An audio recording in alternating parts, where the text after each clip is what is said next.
Ladies and gentlemen, welcome to MTGO Traders. My name is Taryn, and this is Mono White Weenie for Dominaria Standard.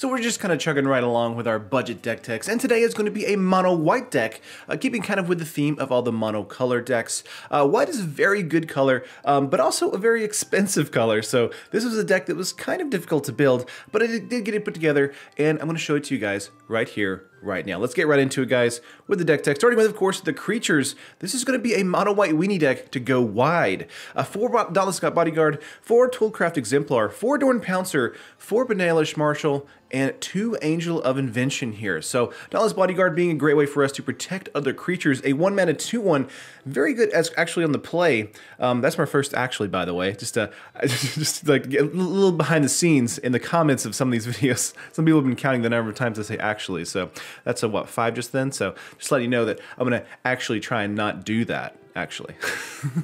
Alright, 2-mana 2/1. As it enters the battlefield, choose another creature you control. Sacrifice Dauntless Bodyguard. The chosen creature gains indestructible until end of turn. So we're going to use that for the Toolcraft Exemplar if it's getting in for 3 points of damage. Maybe even the Adorned Pouncer if it's pumped up.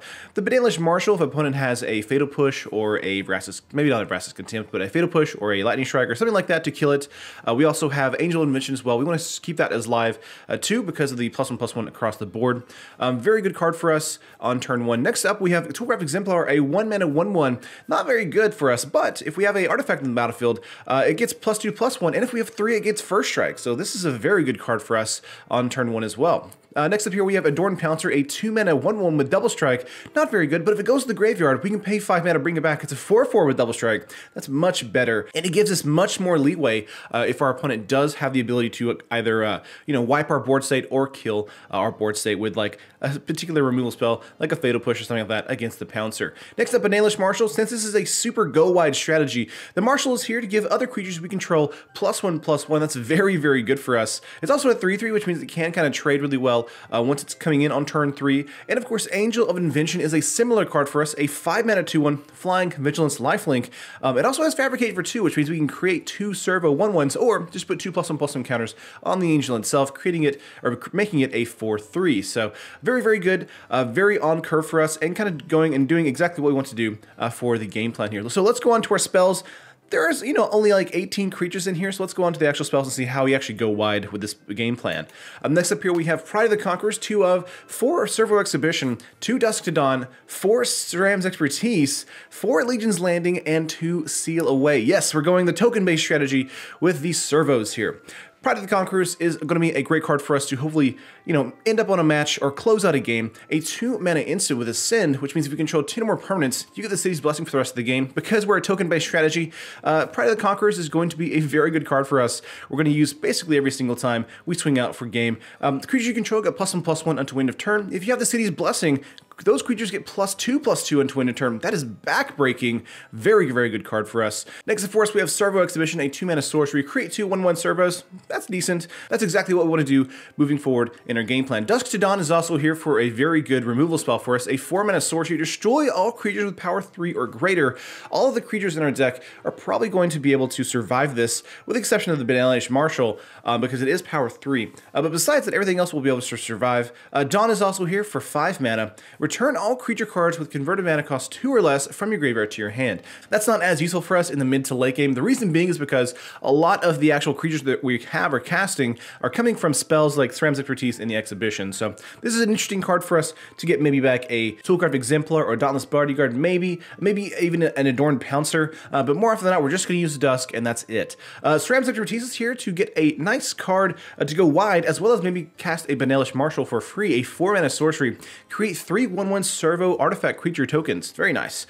You can cast a card with converted mana cost 3 or less from your hand without paying its mana cost. So again, Banalish Marshal is going to be the key card here we want to have in our hand when we have SRAM's Expertise in our hand. If not, we can just grab a Toolcraft Exemplar, a Dauntless Bodyguard, something like that else, and just throw it onto the battlefield as quickly as we can because we want to go big and wide. Another great turn 1 play for us is the Legion's Landing here. It is a flip land as a 1-mana legendary enchantment. When it enters the battlefield, create a 1/1 white vampire creature token with lifelink. pretty good so far. And if we attack with 3 or more creatures we control, flip Legion's Landing. This turns into a land for us, tapping for white mana, and we can pay 3 and tap it and create a 1/1 lifelink vampire. So this is a very good card for us as well. Great turn 1 play. And of course, this is going to be going forward towards our, hopefully, go wide strategy with the white Weenie deck. Legion's Landing being one of the marquee cards to help us survive after a Hour of Devastation, a Fumigate, or even a Settle the Wreckage. And finally here, we don't really have any kind of removal in the main board except for these 2 cards, 2 Seal Away, a 2-mana enchantment with flash. When Seal Away enters the battlefield, exile target tapped creature and opponent controls until Seal Away leaves the battlefield. So these are going to be used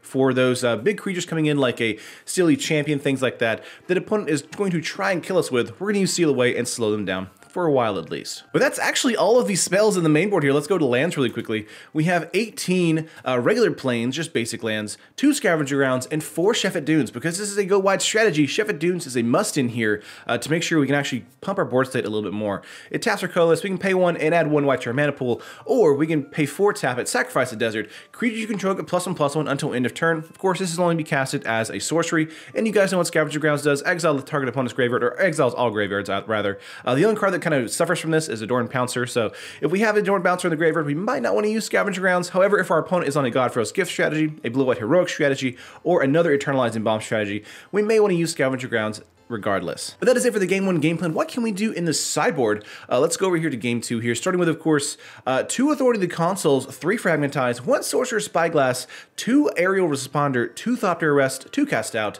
2 Gideon's Intervention, and 1 Settle the Wreckage. Kind of a random smattering of removal, basically. Authority of the Consuls is here as a 1-mana enchantment. Creatures your opponent controls enters the battlefield tapped, and whenever a creature enters the battlefield under an opponent's control, we gain 1 life. So this is going to slow down our opponent as well as give us life gain. So if it's an aggro strategy, we probably will be able to outlast them. Next up, we have Fragmentize here for any kind of artifact or enchantment we do not like a Ixalan's Binding or a Cast Out, or maybe even like a Curse enchantment, something like that we don't want to deal with. It's a 1-mana sorcery, destroy target artifact or enchantment with converted mana cost 4 or less. Again, that includes things like artifacts like Heart of Kirin, stuff like that too. Next up, we have a 1 of Sorcerer's Spyglass. Because there are so many Planeswalkers in the format right now, we're going to use Sorcerer's Spyglass to shut those strategies down. A 2-mana artifact. We get to look at our opponent's hand first, and then choose a card name. Activated abilities of sources of the chosen name can't be activated unless they're mana abilities. So this is great for us if we're playing up against an opponent that has like a Teferi, a Chandra, a Nissa, all that kind of stuff. 2 Aerial Responder is also in this deck because we like the Flying Vigilance and the Lifelink too for this card. Just an overall decent card for us.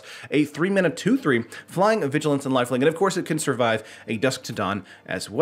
Next up here for us, we have Thopter Arrest. Again, because some of the artifacts in the actual format are hard to deal with, we want to have Thopter Arrest to lock them down too. A 3-mana enchantment. When it enters the battlefield, exile target artifact or creature that opponent controls until Thopter Arrest leaves the battlefield. So we can actually grab creatures with this too, but more often than not, we're going to bring this in maybe for some great artifact lockdown like Godfrey's Gift specifically. Next up, we have 2 Cast Out here. Again, Planeswalkers, any kind of non-land permanent we don't like. Cast Out is going to come in here and lock that strategy down. A 4-mana enchantment with flash. When Cast Out enters the battlefield, exile target non-land permanent and opponent controls until Cast Out leaves the battlefield. And of course, cycling for 1 white mana. We're not going to use cycling. We're just going to use this as a straight exile spell.